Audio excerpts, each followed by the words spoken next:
याद है ना पहले क्या स्थिति थी। शाम में कोई घर से बाहर नहीं निकलता था। मत करिए, नहीं, शांति बनाए रखिए, शांति बनाए रखिए। अरे सब बच्चे हो, क्या पता है आप लोगों का? कुछ पता है? जरा प्रेस वाले से पूछ लो। शाम के बाद में आई बच्चा है, इसका क्या जन्म हुआ था? इसे चुपचाप रहो। बैठिए, अगर बोलते रहोगे हम ध्यान नहीं देंगे। आप सुनते हो हिंदू मुस्लिम का झगड़ा कितना होता था। वोट लोग लेते थे, लेकिन हिंदू मुस्लिम का झगड़ा कितना होता था। मुसलमानों को कुछ होता था तो उसको बचाने का कोई उपाय करते थे। ये जब हम आए उसी समय की स्थिति आपको हम बता देते। एक डिप्टी सीएम बोले कुछ और दूसरा डिप्टी सीएम बोले कुछ। क्या आपने नहीं बोला था कि भाजपा का सीएम होगा तभी सपना साकार होगा? वीडियो है हमारे पास, सब लोग ने। अरे सदन में झूठ बोलते हैं। लोकतंत्र का मंदिर है, आप टीका लगाए हैं, सनातनी आदमी और झूठ बोलते हैं। टीका से इतना नफरत है तो टोपी पहन लीजिए। आपको टीका से बहुत नफरत है तो टोपी पहनिए। सर्वप्रथम मैं बिहार विधानसभा के बजट सत्र में सभी माननीय सदस्यों का हार्दिक अभिनंदन करता हूं। बिहार विधानमंडल के दोनों सदनों के संयुक्त अधिवेशन में माननीय राज्यपाल महोदय का अभिभाषण हुआ। मैं बिहार विधानसभा के उन तमाम माननीय सदस्यों को धन्यवाद देता हूं जिन्होंने माननीय राज्यपाल के अभिभाषण के उपरांत धन्यवाद प्रस्ताव पर हुई चर्चा में भाग लिया।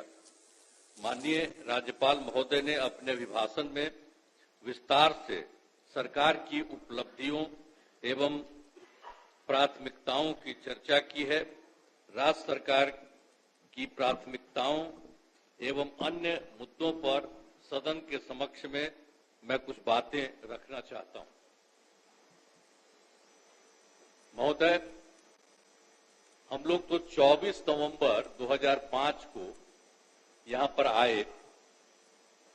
अब उस समय क्या, अब उसके बाद से जो सरकार में आने का मौका मिला है, अब उसके बारे में हम जरा कहना चाहते हैं कि जब हम लोग आए थे उस समय की स्थिति क्या थी।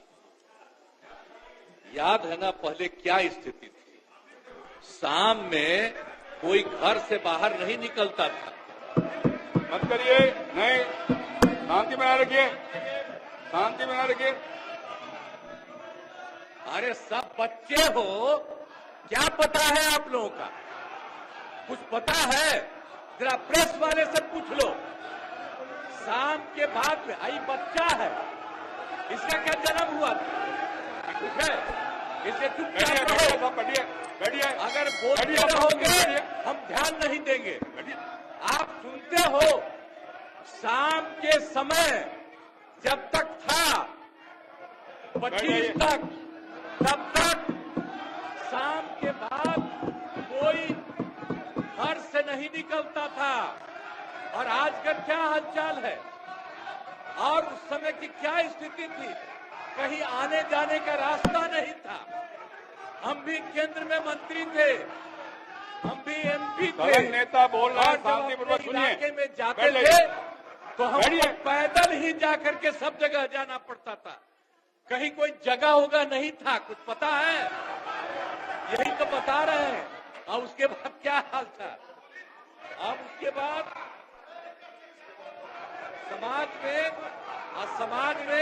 समाज में कितना विवाद होता था। समाज में कितना विवाद होता था उस समय, बुरा हाल था। और हिंदू मुस्लिम का झगड़ा कितना होता था। वोट लोग लेते थे, लेकिन हिंदू मुस्लिम का झगड़ा कितना होता था। और मुसलमानों को कुछ होता था तो उसको बचाने का कोई उपाय करते थे। ये जब हम आए उसी समय की स्थिति आपको हम बता देते। और उसके बाद हम लोगों ने सब काम किया, हम आगे बता देंगे। अब पढ़ाई का क्या हाल था? पढ़ाई में कम लोग ही पढ़ते थे। ये हालत था जब हम लोग आए। उस समय के पहले की जो स्थिति थी, अपने इलाज का पूरा इंतजाम नहीं था। कोई इलाज भी करवाते थे तो उसका कोई इंतजाम था, उस समय तक का कोई इंतजाम नहीं था। और सड़कें भी बहुत कम थी। उनका बुरा माननीय हाल था। शासकगण, ये डायरेक्ट टेलीकास्ट हो रहा है। आपके नेता ने ये लकीर खींचने की कोशिश की है। आप उस लकीर को क्यों छोटा करना चाहते हैं? क्यों दिखाना चाहते हैं कि आप तोड़ करने वाले लोग हैं? क्यों करना चाहते हैं? शांति से बैठिए, बैठिए, नहीं बैठिए, बैठिए। इससे आपकी पहचान बनने वाली है। अपनी पहचान क्यों खराब करना चाहते हैं? बैठ जाइए, सुनिए। आप बिजली की भी क्या स्थिति थी उस समय? बिजली की भी स्थिति बहुत खराब थी। अब उसके बाद जब हम लोग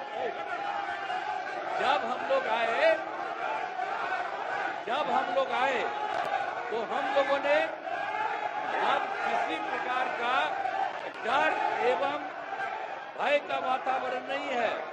राज्य में प्रेम, भाईचारा और शांति का माहौल है। हम सबसे पहले जो हिंदू मुस्लिम झगड़ा था उसके बारे में हम कह देते हैं। वो सबका जो कुछ भी था, जो कब्रिस्तानों की घेराबंदी थी, अब वो कब्रिस्तान की घेराबंदी हिंदू और मुस्लिम के इलाके में बना हुआ था।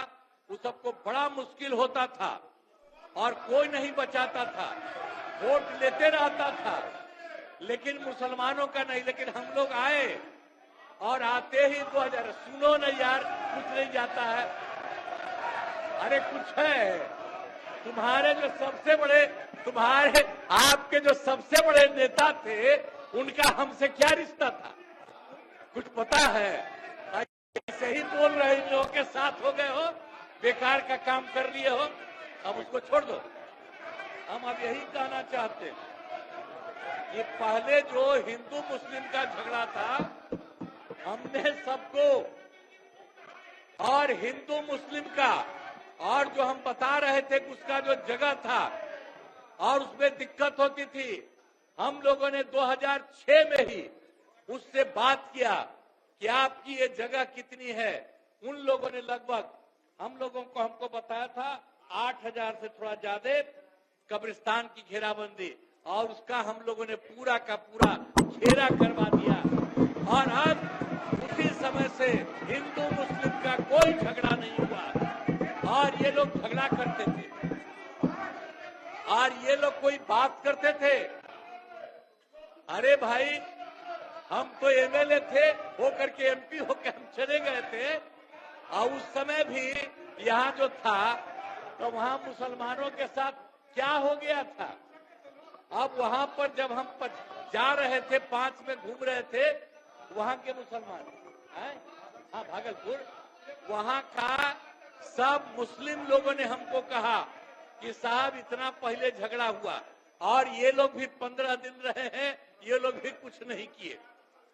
और उसके बाद जैसे ही हम आए, वैसे ही हम लोगों ने वहां के बारे में एक एक चीज को देख लिया और जो गड़बड़ किया था उसको पकड़ करके उसके खिलाफ एक्शन हुआ। और जितने मुस्लिम परिवार के लोग वहां पर थे, उनको दिक्कत थी, उसको हम लोगों ने पूरा मदद किया। और उसके पहले आपको बता रहे हैं, जो हम लोगों ने 80 से ज्यादा, 8000 से ज्यादा कब्रिस्तान की घेराबंदी की और उसको कोई झगड़ा नहीं। और उसके बाद भी उन लोगों से हमने पूछा कि आपका जो इस प्रकार का था, आपने बताया, हमने कर दिया, आप कुछ और बताइए। तो उन लोगों ने 1227 के बारे में बाद में बताया। तो अब उसमें भी हम लोगों ने 748, 746 तो कर दिया है, अब बाकी हो रहा है। अब इसी साल लगता भी बाकी काम पूरा हो जाएगा। तो इसीलिए एक तरह से कुछ नहीं हुआ। अब कहीं किसी प्रकार से आप समझ लीजिए कि कोई झगड़ा झंझट नहीं होता। और हमने तो एक बार और किया था, हिंदुओं का भी जो हमने मुसलमानों का ठीक किया, और उसके बाद हमने पता किया कि जो हिंदुओं का भी हिंदू मंदिर है और उसका भी कुछ न कुछ रात में घेराबंदी करके गड़बड़ करता था, तो इसीलिए हम लोगों ने उसके बारे में पीछ करके 60 साल जितना पुराना था, 60 वर्ष से पुराने हिंदू मंदिरों का भी पूरा घेराबंदी।